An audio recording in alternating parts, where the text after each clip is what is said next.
XT brand new at original phone. Nakasale po tayo ngayon. Dating price po nito is 12,290 at ngayon po ito ay 6,990 na lamang po.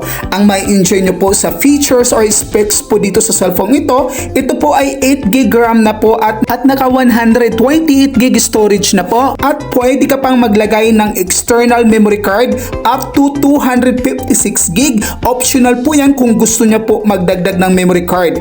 At ito rin po ay naka-dual nano SIM, bukod pa ang lagayan ng SD card.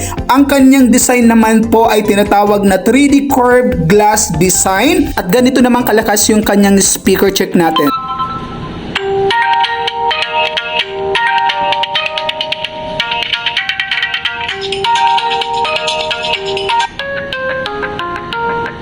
Pagdating naman sa camera, ito po ay naka AI quad camera, meaning po yung main camera nito ay 64 megapixel po at yung sumunod po ang gamit naman nun ay bokeh effect at wide angle and zoom.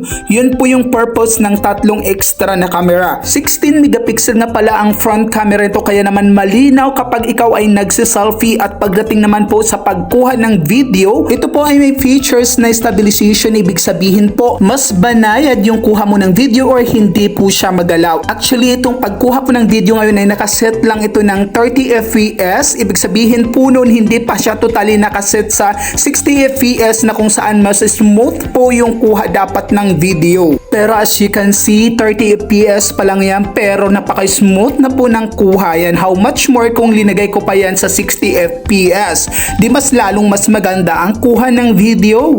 Ayan po, isinot ko na dito ng 60 fps po yan para mas smooth or banayad ang kuha ng video. 4,000 mAh nga pala ang battery nito at yung kanyang charger naman po ay naka 20 watts, volt na po siya and type C, 1 hour and 20 minutes full charge.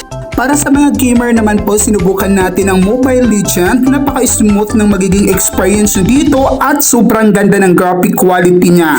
At sinubukan din natin syempre ang Call of Duty or yung COD. Ganun pa din po, napaka-smooth at walang lag, data man or wifi. Basta't make sure lang po na maganda po ang signal sa inyong lugar at siguradong mai-enjoy nyo po. Mag-check out ka na dahil malaki na ang na-discount mo dito.